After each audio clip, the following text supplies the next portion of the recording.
You're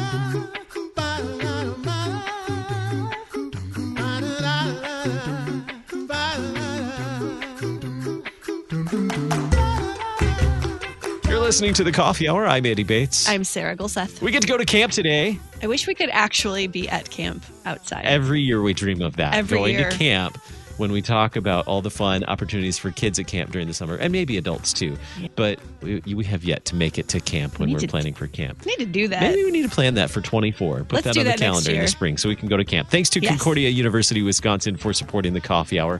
Find out more about Concordia University, Wisconsin at cuw.edu. Live uncommon. Today we're heading to Michigan and Illinois. So we're going to go to Michigan first. Joining us today, Craig Oldenburg. He's Executive Director for Camp Concordia in Gowen, Michigan. Craig, welcome back to the Coffee Hour. Thank you very much. It's good to have you on again and talk about all the fun things going on at camp this summer. And then we're going to head just a little bit south, and well, for us, it's north. We're going to head over to Kingston, Illinois. Joining us today, Bill Indelli, Executive Director for Walcamp in Kingston, Illinois. Bill, welcome back to the Coffee Hour. Hey, great to be back. And we are excited to learn more about Walcamp today as well. Since both of you have been at camp for, more than a minute, you know a lot about camp. And you know a lot about what happens at camp and why families send their kids to camp, why kids want to go to camp. Why camp? Why do kids want to go to camp during the summer? Why do parents think it's a good idea for kids to go to camp? Bill, you want to take start this off for us, and then we'll go to Craig as well. Sure. Kids come to camp just to get that social experience that they've been shut out of for the last few years, just to learn more about Jesus and generally just to have a good time and meet new folk. It's kind of exciting what happens when you see a kid come the first time to camp too. I stand in line and wait for them to ask why they're here, and basically they're hesitant to why they're here. They just know they want to be there. So it's kind of an exciting thing to see that child just kind of walk through that as they get into camp, and then by Monday morning they're all immersed in the camp environment and having a different day. Craig? I'll add this.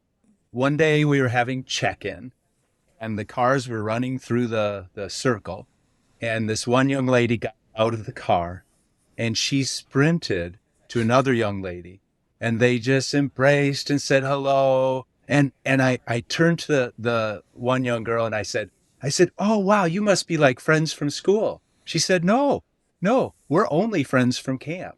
And that for me, so when these kids come to camp, and I can see in my mind all kinds of friendships like that every year this is, and then of course they keep in touch through the year as well.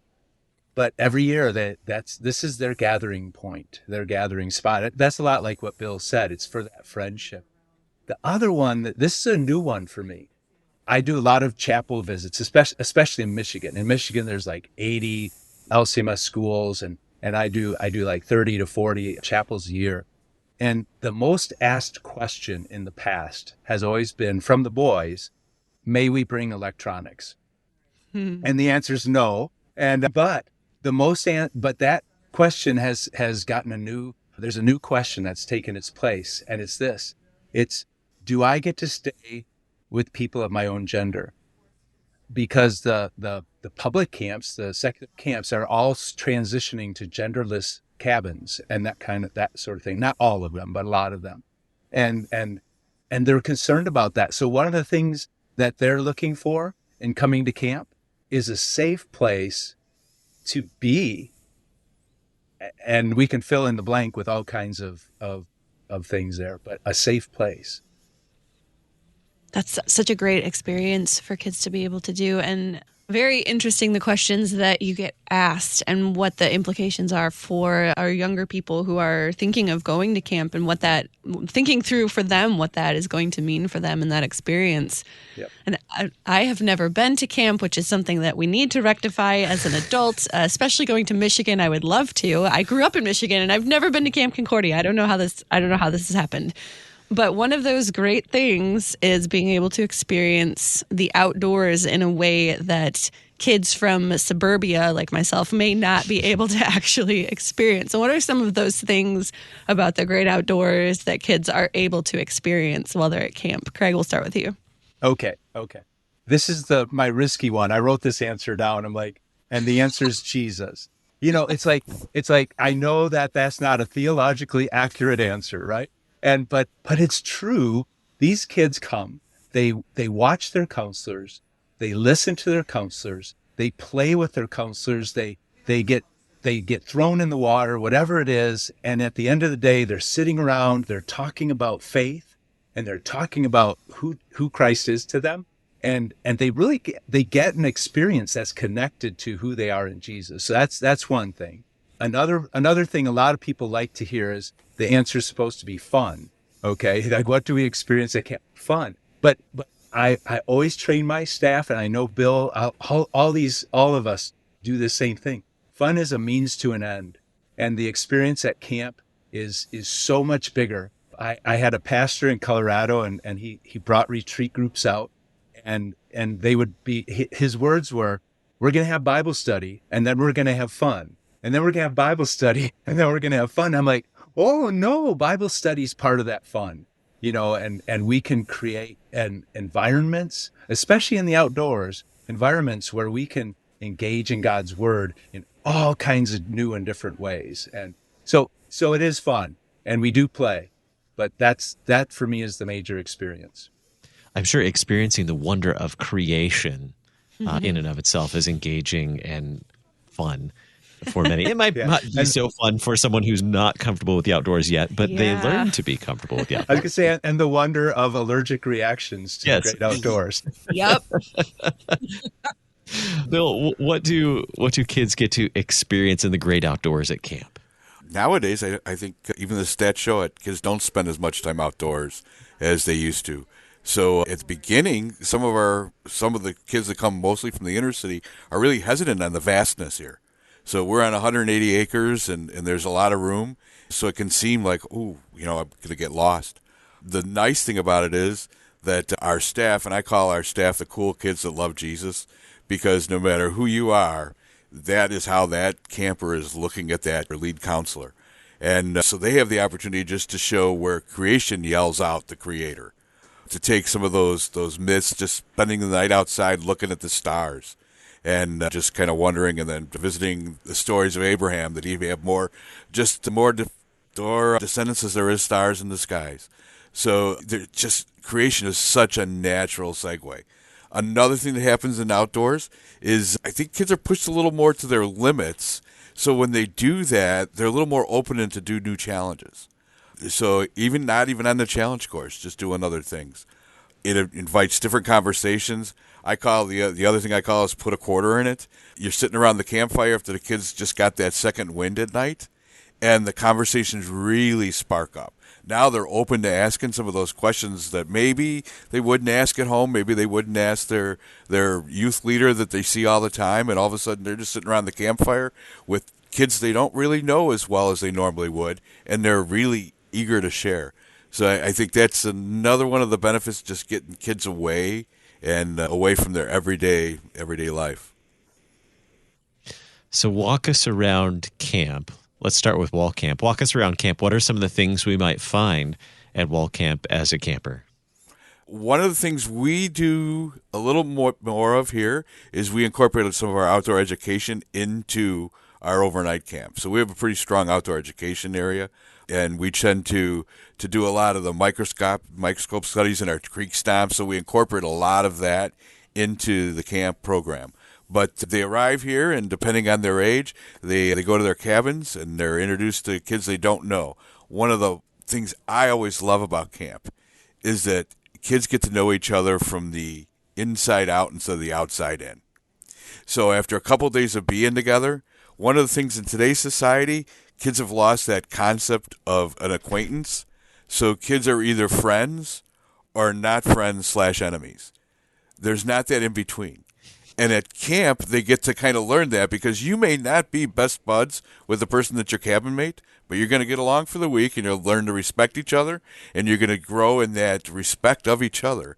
But maybe at the end, you're not going to be pen pals, but that's okay, because there is that acquaintance boundary that I think kids are afraid of. There's not a lot of that. So we do a lot of that with our team building. So team building starts right out of the box. That's the first night they're already starting to learn a little bit about each other. Next morning, they'll wake up and meet out at the lake for the lake lesson, then come and eat, then head over to the flagpole for the morning Devo, and then the activities go on for the day, and all those activities are built around them learning more about being in community. So it's not a lot of solo. So we don't have an obstacle course, for example, because an obstacle course is kind of, look what I can do. I can do this better. Now, take it from a person that's athletically challenged. I couldn't stand obstacle course. If I looked at one, I would run right from it. That's it. I'm going to be embarrassed. But at camp, we do it in team building. So for me, it would have been more like, wow, this would have been great when I was a kid because I can figure things out. So that's another one of the things that just happens during and throughout the day. The other thing is independence. So the kids clean up after themselves for lunch. Kids clean up the restrooms once a day just to make sure everything's tidy. That's the number one thing I've heard from parents afterwards is, wow, my child came home and they're doing their dishes. How'd you get them to do that? We didn't get them to. It was just expected and everybody else is doing it. So now you know your kid can do dishes. So that's one of the other things of just the benefits of camp and the day-to-day is just that independence, but also growing in community. So you get to build on both of those. I can do my dishes too as an adult. Mom, thank you, Mom. Greg, what about at Camp Concordia? Take us on a tour around camp. What happens there?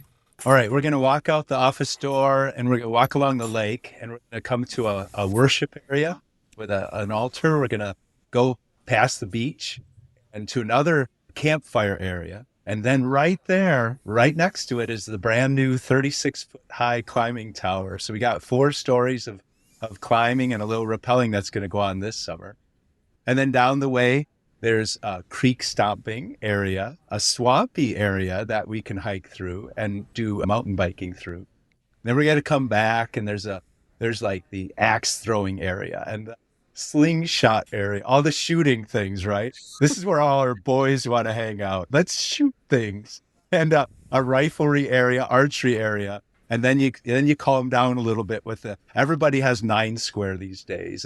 And what is that? It's pickleball and gaga ball and volleyball and all those kinds of things. So, but I'll tell you what Bill said, the team building though, I would say if we could evaluate everybody every week, that's the high point is when we do team building on the challenge course. That's the one. And like Bill said, it's not obstacle course. It may have obstacles, but it's me supporting my fellow camper and they grow so tight that way. Yeah. We are at Camp in the Woods. We are at Camp Concordia in Gowen, Michigan, and Walcamp in Kingston, Illinois. We're going to continue the conversation with our guests in just a moment right here on the Coffee Hour. I'm Andy Bates. I'm Sarah Golseth.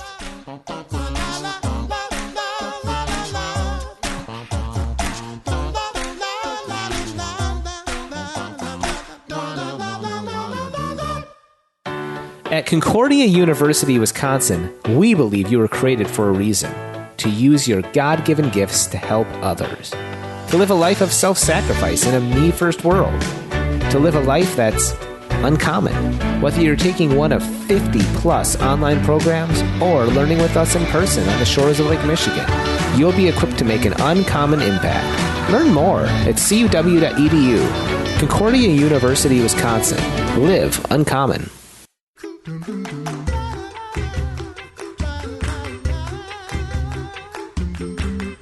Welcome back to the Coffee Hour. I'm Andy Bates. I'm Sarah Golseth. Get out your bug spray. We are going to camp today. We are at Camp Concordia in Gowen, Michigan, and Walcamp in Kingston, Illinois, and we are learning about opportunities for kids at camp. And it is, I'm really envious of all the kids that get to go to camp this summer. Creek stomping, climbing walls, Mountain biking, axe throwing, archery, all the fun things. I'm there. Rappelling. Our guests today, Dr. Craig Oldenburg, Executive Director of Camp Concordia, and Bill Indelli, Executive Director of Walcamp. So you gentlemen have done a fine job of walking us around camp, giving us a nice visual of what campers will see, what campers will experience at camp. How do campers, and you've already shared this a little bit, how do campers hear the good news of Jesus, learn about Christ's love for them in their time at camp? Craig? Yeah, I wrote down, I'm going to go back to Garland Midget. He was he was a contemporary of the early director of Walcamp. And he was down at Camp Lone Star. And his theory was this. There's three places where kids interact with the word of Jesus. One is the counselor-led Bible study. There's always Bible studies at camp. We have a great opening. We're bouncing all over, and then they dig deep into the word in their small groups. And then the next one is like campfire devotions. And that's where other staff get to share Christ with kids. But then the best one, and this is, again, a highly rated one. At different camps, it's been called different things. At Camp Lone Star, it was called Roundup. I think in Colorado, we called it Shine Time. Here at Camp Concordia, we call it The Wave. And this is where the campers, with the staff, the campers get to develop and figure out something to share with the other campers. It's something they've learned during the day. It could be a song, a poem, a skit. It could be anything. It could be a craft, but they get to share the message of Jesus Christ as well. And so and that one they walk home with, and I'll get these kinds of stories. I remember when that staff shared the story about the person walking on the wall and falling into the alley where the dog lived. And they remember what happened in that faith journey with that counselor, because our counselors learned to also share the story and share their life stories about how Jesus interacted with their life. It's very powerful. Bill, what about it at Walcamp? So I would say the time, it's multiple throughout the day. One of my things is I like impromptu things. So we may have children doing a float down the river, and then we may have a couple staff members over just frying some fish on the side of the river and inviting them over. And there we can share a story about how Jesus may have just been on the riverside, just sharing that fish or sharing the meal. I like more of you don't know what's going to happen next. This year, our goal is to have one staffer that's kind of in charge of that. Shenanigans isn't the right word because it's got like a negative connotation to it, but I kind of like the word. But, just kind of causing that. So sometimes even maybe the lead staffer, the lead counselor with the group doesn't know what's going to go on. They may be just taken back like we'll do a hayride and hijack the hayride in the middle of the field. Things like that, just to get the kids just that spontaneous, like, ooh, what's happening? And they become involved. The skits are always the best, though. And the skits are just watching the staff put together the skits and then watching it over the summer develop into something. That's fun to watch. Our pastors of the week, they spend some time. So every week we have a pastor. They spend some time. I kind of, when they ask for a kind of a summary of what that job entails, I call it like a traveling minstrel. You get to just walk around from group to group, pop in. We have one pastor that loves to make rope out of tree bark. So he'll just sit there and talk to the kids, and as he's doing it, he's ripping his tree bark and just kind of making a rope. So the kids are watching him do that as he's sharing the word. So little things like that just kind of make the difference to that child for the week. So as parents and kids are preparing to go to camp this summer, Craig, you already mentioned some of the questions that the kids have. What about parents having questions about what their kids are going to be doing, how to prepare? What are some of those common questions that you get, Craig? Oh, you know what? My wife gets them all, which is really advantageous. But Mary's good. But the one question we don't get is, what's the cost? People are ready to invest in their kids' lives. That's one. But the biggest question is, can you describe to me how I'm going to know my kids are safe? And we talk about what the supervision is like. We talk about what it's like at night and all of that. Food wise, my child has allergies, needs to be gluten free. How can we handle that? And we work that issue through with all the parents. Can my child bring a friend that isn't Lutheran? Can my child bring a friend that isn't Christian? And of course, the answer is yes, with the anticipation of them hearing Christ for the first time, potentially. And can they call me when they're at camp? That's the toughest one. Mm-hmm. We don't have a phone available to kids, and we do offer this to parents. We say, if you're concerned about the safety, we have a campground, and you are welcome.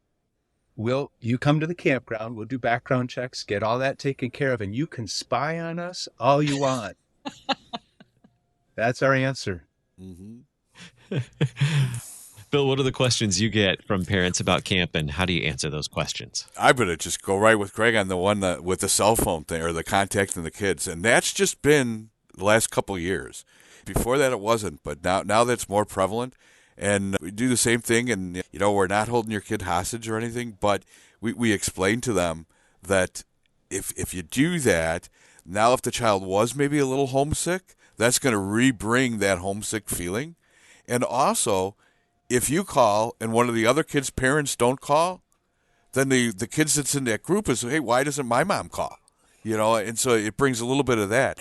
And most of the time it's just assuring them that if there is an issue, we will call. That is what we will have. You'll be the first one to know. Everything we'll make that phone call right away. We post pictures every day of what's going on at camp so you can see the kids. You can see if you look at them and you think, hey, they look like they're not having a good time, feel free to call. You never know what's going to come up in a picture. But basically it's just assuring the parents of that. I've seen more of the kids, it's more of the parents on that side. The kids always want to know what we're doing next. Kids like an itinerary. So they don't like that question of what. So you can have one, but, it's camp, so it doesn't always work that way because nature can get in the way. But, yeah, that would be the number one, the question asked there. And the number two is how can the kids keep in touch with the counselor after camp? So we have mechanisms for that to go through. But those counselors do become real strong role models to them, and they want to. And then the other thing is, when can we do it again? Can we sign up again now? So those are the three big ones that we see. And food allergies are another one. How do you take care of that? But we forward that to our guest service director, and she is very competent in it and confident when she explains it. So, yeah, that's where I would end it. Well, tell us about the camp opportunities. We'll start with Walcamp and then go to Camp Concordia. What opportunities are still open at Walcamp this summer for kids? Okay, so for kids to come, we have a very strong day camp program here too. So we're close to like metropolitan areas, and so our day camp program is just about full for the year, and that's about 40 to 50 kids a week. We have a couple extra slots open, but it's getting full. Our overnight camps, we still have openings in all the weeks. A few of the weeks, it seems like the sweet spot this year is the 9 to 13-year-olds. That seems to be where they're filling in the most. So there's some openings there. Basically, and we also have a campground. We have a family campground on the weekends. So there's openings there for families to come out and just spend the time as a family in God's creation. And we help them kind of guide along with the activities and stuff during the day. We maybe do a meal with them or something else. So there's still openings there, but it is filling up fast. So this has been just a blessing of a year. Kids are getting ready to get back out, and the parents are getting ready to just say, here, I want my kid back to re-engage people. So, Craig, what about opportunities at Camp Concordia this summer for kids? There's space everywhere. Last summer, we had to turn people away because of lack of staff, and that was kind of a national deal that went on. This year, the staff are there. We have been blessed beyond measure with great summer staff. So there's I think there's at least a few beds in every week. And family, we just do one little family camp. All the beds are full, but there's space in the camp. Yeah, so we're in good shape if somebody still wants to roll in. What are some things to know as people are thinking about camp? Things to prepare, stuff to bring, what not to bring, other than electronics, obviously. Craig? Well, bring the friend. Bring that non-churched friend, because they should hear Jesus. It's a great family plan there. I made my list: clothes, shower items, sleeping bag, pillow, teddy bear, bug repellent, Bible, guitar if you play it. We had a young lady bring a cello once, and we had cello and djembe and guitar around the campfire. And I want to tell you, it was incredible. She did that for 3 years, I believe. There you go. All right. Very good. Bill, anything to add to that list? What to bring, what not to bring? And we'll talk about registration in just a moment. No, Craig hit most of it. The musical instruments is always mine too. I'm a musician too, so I bring whatever you got. We'll have fun with it, and it's kind of interesting. Yeah, we had one year we had a sax player, with everything, So it's just kind of fun. Just bring what you got and let's have some fun and bring your openness to try new things. That would be another one. Just the willingness to say, hey, you know what? I'm not sure, but I'm going to try that. Very good. How can we learn about registration at Walcamp this summer and find out what camps are still open? Head on over to walcamp.org, WALCAM as in Mary P.org, and everything's right in there. Just click on summer camp and day camp as well, and everything's there, and our weekends at family camp. All that can be done right through the registration site. It's quick, easy, and painless. And Camp Concordia, how can we register, find out more about what's going on at Camp Concordia this summer? Oh, it's campconcordia.org. And if you don't know how to spell Concordia, you're a bad Lutheran, right?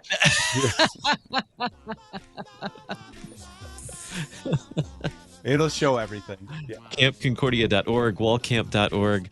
Lots of fun opportunities this summer at camps around the country, and we're grateful for Camp Concordia and Walcamp spending some time with us today. Thank you, Craig. Thank you, Bill, for being our guests on the Coffee Hour today. All right. Thank you. Thank you so much. Thanks. You can find out more in the program notes today as well. We'll share some links there about the camps that we chatted with today. Thanks for joining us for the Coffee Hour. I'm Andy Bates. I'm Sarah Gulseth. The Coffee Hour with Andy and Sarah is a production of KFUO. To support the Coffee Hour and KFUO Radio, visit KFUO.org. You can also text KFUO to 41444 or send an email to gifts@KFUO.org. And you can call us at 800-844-0524. KFUO. Christ for you, anytime, anywhere.